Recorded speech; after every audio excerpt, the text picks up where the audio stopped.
भारत जोड़ो यात्रा में राहुल गांधी के साथ शामिल हुए आरबीआई के पूर्व गवर्नर रघुराम राजन। कहा, भारत के लिए 2022 से ज्यादा चुनौतीपूर्ण 2023 रहने वाला है। उन्होंने सरकार को इकोनॉमी पर सलाह भी दी। देखिए ये रिपोर्ट।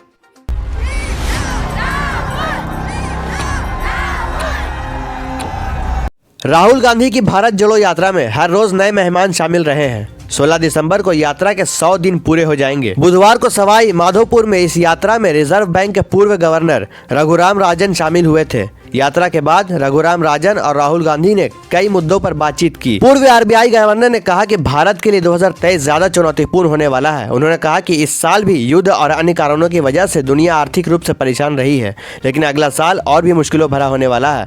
भारत की इकोनॉमी पर अपनी राय देते हुए रघुराम राजन ने कहा कि इंडिया की अर्थव्यवस्था उस रिफॉर्म को तैयार करने में नाकाम रही जो कि विकास के लिए जरूरी थी। What is your view about what's going on economically in India, in the world? Yeah. We were just discussing, the United States and China. So the next year is going to be more difficult than this one. Of course, this one had lots of difficulties with the war and all that. But because growth is going to slow in the world more generally, people are raising interest rates, that brings down growth. Really, what you do is look before the pandemic in 2019 and look at now. And if you look at 2022 vis-a-vis 2019, it's about 2% a year. That's too low for us. देश के चंद पूंजीपतियों के हाथ में धन के केंद्रीकरण से जुड़ा सवाल राहुल गांधी ने जब उठाया तो रघुराम राजन ने कहा कि ये बड़ी समस्या है। कोविड के दौरान अपर मिडिल क्लास की कमाई बढ़ी है क्योंकि वे घर से काम कर सकते थे, लेकिन गरीबों को तो फैक्ट्री जाना पड़ता था, लेकिन फैक्ट्री महामारी के दौरान बंद रही, इसलिए इनका काफी नुकसान हुआ। ये लोअर मिडिल क्लास का वर्ग है, अमीरों पर कोई असर नहीं पड़ा है। बेरोजगारी बढ़ रही है, ब्याज दर बढ़ रहा है, लोअर मिडिल क्लास बहुत प्रभावित हुआ है। इसमें हिंदुस्तान में एक और चीज़ हो रही है, 4-5 पूंजीपति बहुत अमीर हो रहे हैं और हर बिजनेस में वो जा पा रहे हैं और बाकी हिंदुस्तान जो है वो पीछे रह रहा है। जो किसान हैं, गरीब लोग हैं, उनका एक हिंदुस्तान बन रहा है और फिर ये 5, 6, 10, 15 लोग हैं जिनका दूसरा हिंदुस्तान बन रहा है। एक के सपने पूरे हो रहे हैं, एक के सपने नष्ट हो रहे हैं।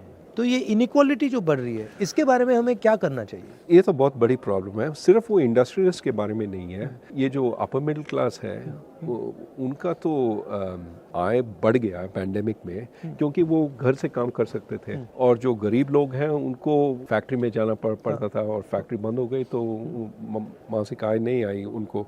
तो ये डिवाइड जो है पैंडेमिक में बढ़ गया और जो सबसे गरीब है उनको तो मिलता है ये राशन में, उनको सब कुछ मिलता है। जो अमीर है उनका कोई नुकसान नहीं हुआ है। जो बीच में है, ये लोअर मिडिल क्लास जो है, उनको काफ़ी नुकसान हुआ। नौकरी तो बंद हो गई, बेरोज़गारी बढ़ रही है, कर्ज बढ़ रही है, वो कर्ज ले रहे हैं, ब्याज दर अभी बढ़ रही है, तो उनका तो काफ़ी नुकसान हुआ है और उनकी तरफ हमें देखना है और जो नीति हम बना रहे हैं उनके लिए बनाना चाहिए, क्योंकि दर्द वहाँ पे बहुत ज़्यादा है।